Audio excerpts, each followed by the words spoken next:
Palestine on edge, surviving police shootings, and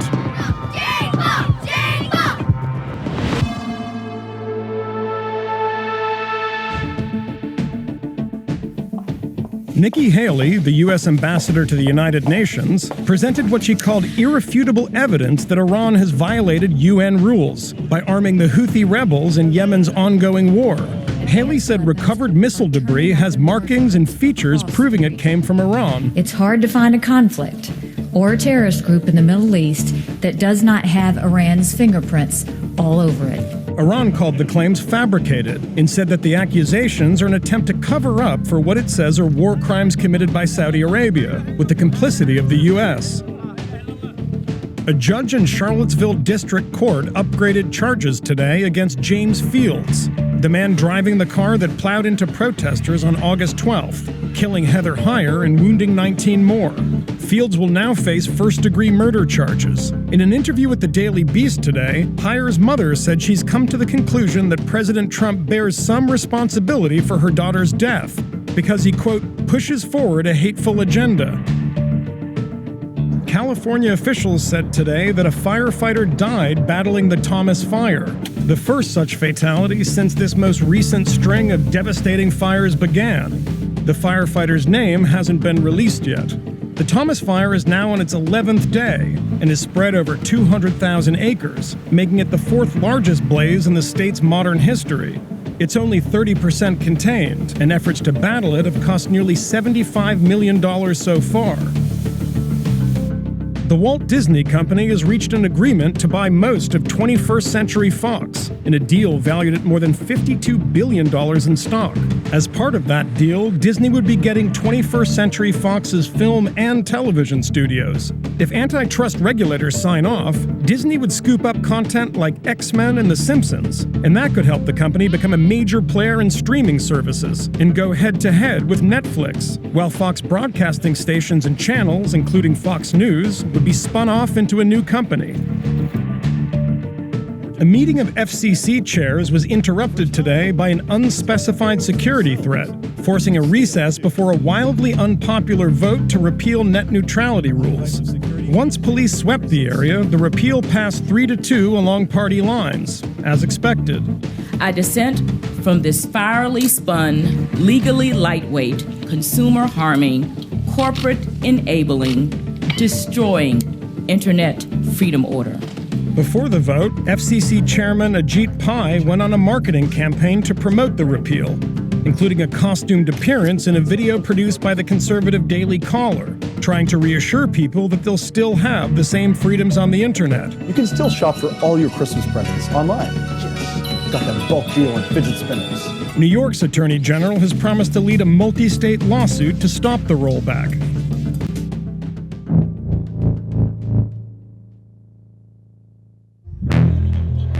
Today in the Gaza Strip, the Palestinian political and militant group Hamas celebrated its 30th anniversary.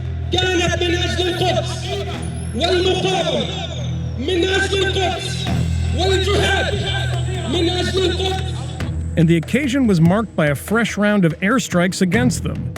The Israeli military, hitting back after rocket attacks launched by Hamas this week, targeted 3 of the group's training and weapons facilities.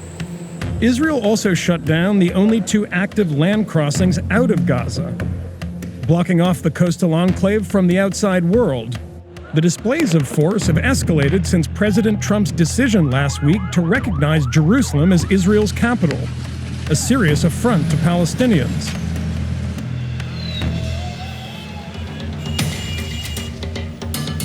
Less than 5 miles from the Israeli border, Hamas's military wing, the Al-Qassam brigades, are flexing their strength. Since President Trump's announcement on Jerusalem, militants linked to Hamas have fired more than a dozen rockets towards Israel from Gaza, giving groups like this a popularity bump among many Palestinians. This is just one of several military displays that are going on. The convoy is just going right through the middle of this town in Gaza. Hamas has been in control of the Gaza Strip for more than a decade, ever since they split with the other main Palestinian party, Fatah, to form a rival administration. The divide, though, has also meant Palestinians don't speak with one voice, and that's ultimately weakened their position at the negotiating table. But the two sides recently signed a reconciliation deal brokered by Egypt. Under the terms, Hamas handed back control of Gaza this past weekend. It's been a bumpy transition. This is the Rafah crossing. It's the main exit point for Gazans to access the outside world, and reopening it was supposed to be a key piece of the deal between Hamas and Fatah. Sondos Nasrallah is a dentistry student in Cairo. She's been trying to get back to school for the past 3 months. So what about your classes? I don't know, it's just a hopeless thing that we are all the students from all the countries have reached their university except the student in Gaza because they can't crossing the Rafah crossing road. There's so much animosity built up on both sides that reconciling differences among Palestinians was always going to be a slow process. But Hamas and Fatah officials here say the US decision on Jerusalem could actually speed it up. هذه المسألة بالنسبة لنا مسألة معتقد ومسألة راسخة في نفوسنا.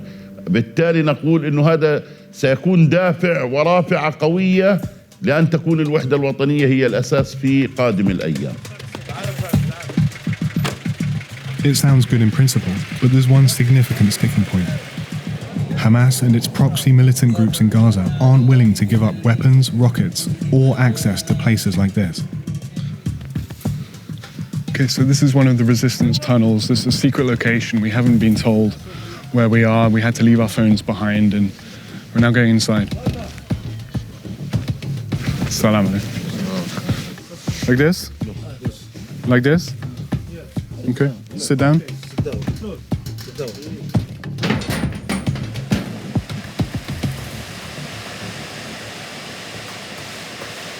No one knows how many tunnels run under the border. It's taken years to construct them. Many of these fighters have been killed underground when Israeli jets drop bunker-busting bombs. نفق هذا المقاومات بعد المقاومة ومن أجل تحرير الأقصى إن شاء الله. Okay, we've been told we have a very short amount of time in here because there's actually Israeli planes flying overhead. They've been striking targets in Gaza, and the tunnels is one of the biggest priorities for the Israeli military to hit.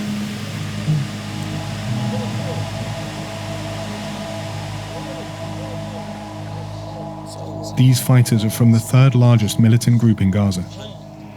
Where do you stand on giving up your weapons, giving control of the tunnels over to the Palestinian Authority? Is that something that you could be open to? هذا لن يحدث على الإطلاق. كما نؤكد أننا في المقاومة الفلسطينية وجدنا لدحر الاحتلال الصهيوني، وجد سلاحنا معنا لمقاومة العدو الصهيوني المحتل لأرضنا. من يفكر بنزع سلاح المقاومة الفلسطينية سننزع روحه من جسده بإذن الله تعالى. What can we expect to see from groups like yours now after this decision? حقيقة هذا القرار التافه من قبل دونالد ترامب قد وضع السفارة الأمريكية على قائمة أولويات الاستهدافات من قبل رجال المقاومة الفلسطينية. That kind of fighting talk fits the mood right now across the Palestinian territories.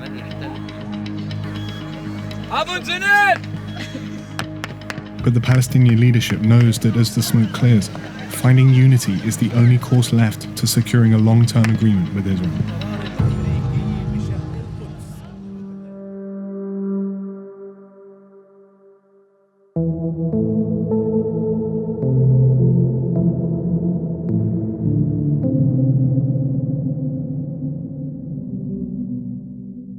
Michael Brown, Tamir Rice, Laquan McDonald. These are some of the names we remember. They grabbed headlines, became hashtags, and were chanted at protests. But for every person killed by the police, there are 2 more who get shot at and survive.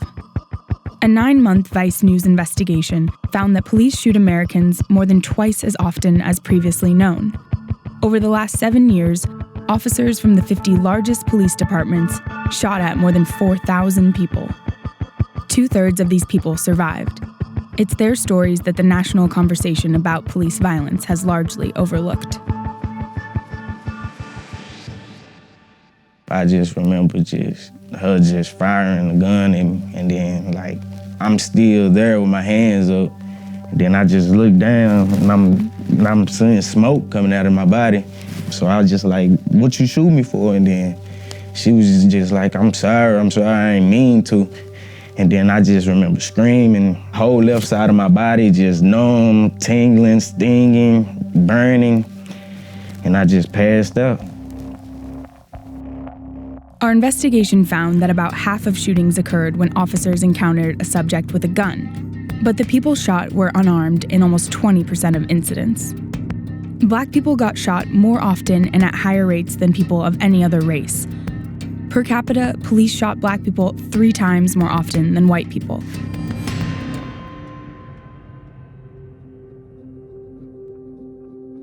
I don't remember, what exactly happened to me that night. But I was told that I did cooperate, held my hands up behind my head, but somehow I still got shot. I was shot in the brain, have a brain injury. The main thing now is just live life and continue to live life. So I'm thankful for that. One bright spot in the data is that the total number of police shootings has fallen by about 20% in the last 3 years. But that trend can be traced to a handful of large departments that enacted federal reforms. 7 of the 10 cities with the largest drop in police shootings had one thing in common: federal oversight. The impact of these shootings goes far beyond the numbers, and these survivors have become a living testament to one of the realities of American policing. For me, I can't escape the fact that I was shot by a police officer, right? It's like, even if I tried to, I go to sleep and I wake up and I look at the chair, and I would hope that more people would survive to tell their stories. Because it seems like, when people die, they don't get to tell their side of the story. I'm grateful that there are others who survived, but I also know the pain of surviving.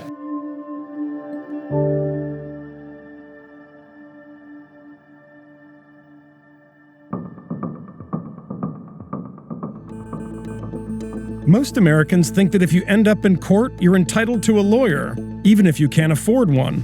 But that's only true in criminal court, which means that almost all other defendants are on their own, including immigrants in detention. That's especially problematic now that the administration is cracking down on illegal immigration. Advocates have launched their own push to expand representation, and they're confronting a difficult question: who's worth defending and who isn't?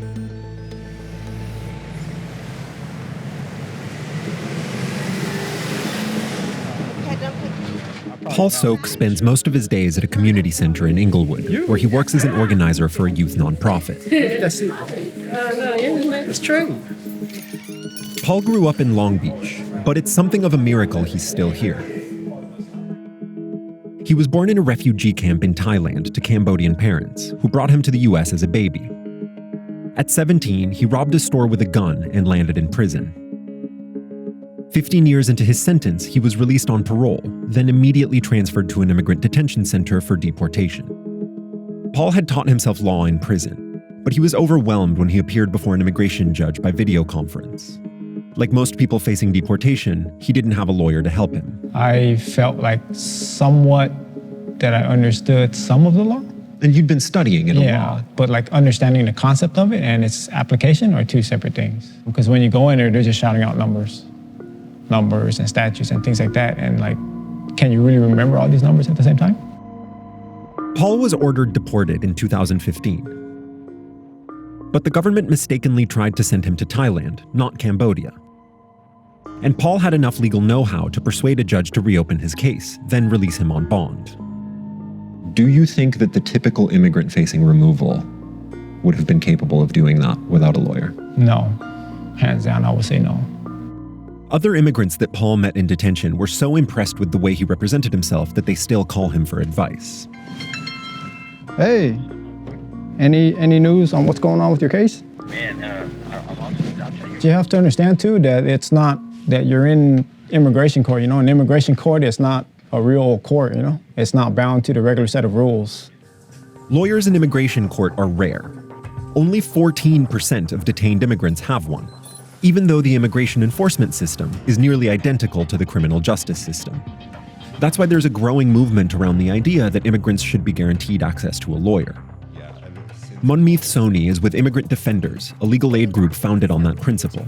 This is one case. This is one case. One client. One client, one case. These are people's lives at stake. Whether being able to stay here with your family, with your community, or to be uprooted and forever possibly be exiled from this country is a matter of life or death. At a minimum, this is sort of our commitment as a society to the role of due process. Last year, shortly after Trump was elected, Los Angeles announced a program called the LA Justice Fund, becoming one of the first cities to pledge public money to deportation defense. Our system says any person in a court deserves due process. LA's big public announcement drew a lot of attention, and a big backlash from conservatives who successfully campaigned for a critical change. When the fund was approved last summer, it no longer offered legal aid to immigrants with violent crimes on their records. Paul Sok and others accused LA of sacrificing due process to appear tough on crime. We're standing there alone. That is not justice under any fund, under any title. That is purely unjust.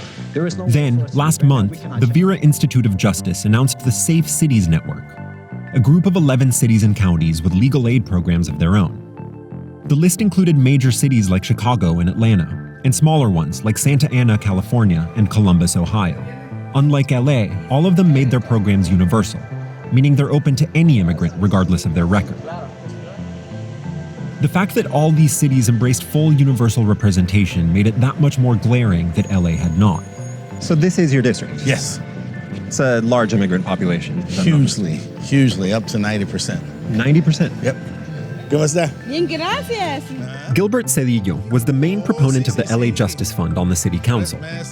He says he likes the idea of universal representation in principle, but the political reality is a little bit different. How did those exceptions for people with criminal records, violent criminal records, wind up in the LA Justice Fund? Well, there was, obviously opposition. Not everybody was excited about having a fund that was going to be used to protect people who were sex traffickers, narco traffickers. That's abhorrent to people. They think they should pay for themselves. That leaves people like Paul Sok, whose deportation case is still pending, and whose 19-year-old robbery conviction excludes him from the LA Justice Fund, to continue representing themselves. What is going to happen if you don't find a way to prevail in that case? If I don't prevail in this case, then ultimately I am going to be sent to Cambodia. So what do you say to people who say, you committed a violent crime, you should have to pay consequences for that, you shouldn't be allowed to stay in America? So look at who I've become today. Not to say that I should have a right to stay. That's not what I'm saying. What I'm saying is that I should at least have the opportunity to make a case for why I should stay. But the law does not allow me that opportunity.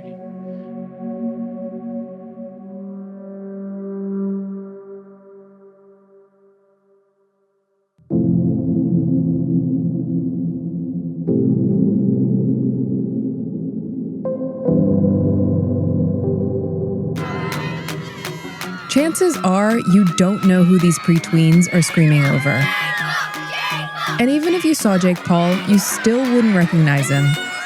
He's literally every way. I love him so much. I think he's really fun and really entertaining. He's like my top idol. They played me his video and I was less than impressed. We know all his songs. We're so young. We left those and the trios all rolling. You see 10. He's an inspiration and he always uploads every day. He never stops. His content's so amazing. Ladies and gentlemen, clear the street. He's in the car right now and there's just these like kids swarming. Paul makes daily vlogs on YouTube for 12 million subscribers. He's about to be nuts. His is that bizarro, hyper-localized fame particular to social media that requires manic efforts to sustain. He recently released a Christmas album. And he's got a singular, digestible message, even if it's a little vague. It's every day, bro. It's every day, bro. It's every day, bro. It's every day, bro. Paul was first a breakout star on the now dead 6-second video app, Vine, but has since pivoted to a degree of notoriety in real life. People will be like, Jake Paul, Jake Paul, Jake Paul. Like I used to be Jake and now I'm Jake Paul. Brand Jake Paul isn't doing too shabby.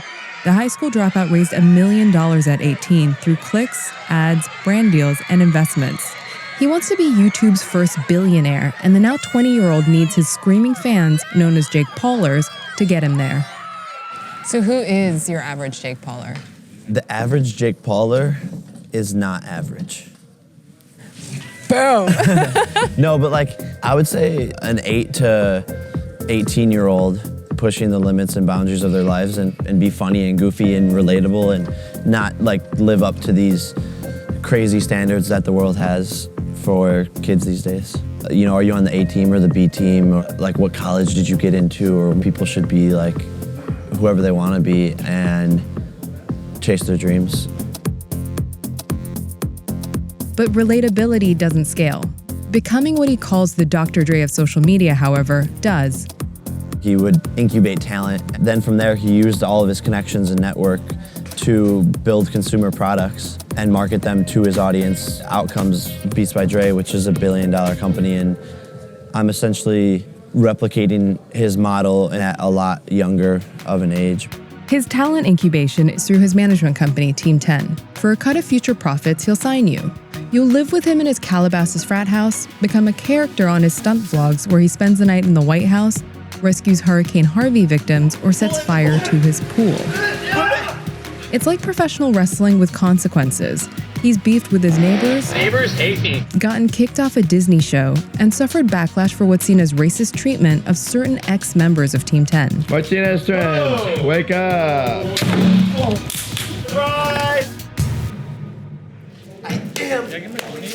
Being Jake Paul is hard work. We should come here. Paul spends 8 hours a day filming. This is the first time I've been able to vlog from the floor of the pop-up shop, and it is sick. This is the first time I've been able to vlog from the floor of the pop-up shop, and it is sick. We got huge video screens. We got my boy Steve right here. Hey, what's up, Steve? What's up, everybody? How you doing? Steve! And he dictates notes to his UK-based editor who works while he sleeps. 300 Spartans, going And he's a kind of savant of stoking kids' desires to become famous themselves. Every day, the fame clock starts over. He once made a rap song in 90 minutes that got 116 million views. It's the 4th most hated song on YouTube, not that it matters to his fans. Whether he's a social media god, a mogul, or a bleach blonde horseman of the apocalypse, Jake Paul is working, selling merch in 160 countries to more than 600,000 kids, supporting a pop-up shop for one weekend only for parents to part with a lot of cash. How do you market successfully to kids? I think you have to be super relatable. Nowadays, they're smart. They can weed through what they don't want, and you have to just make it fun. And I think you have to market to them a ton of times to make sure that they're reminded of what message you want to push to them. All I want for Christmas is that Jake Paul merch. All I want for Christmas is a Jake Paul shirt. Buy that merch. Buy that merch. Buy that. Spend $100, free shipping, y'all. Go tell your mama she gotta buy it all. How do you think this all ends? I mean, I don't think it'll ever end. I mean, it's hard to say where it ends, but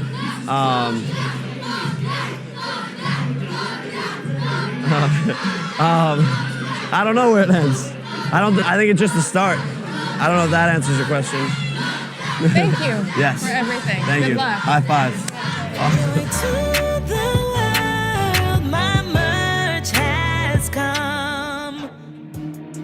That's Vice News Tonight for Thursday, December 14th.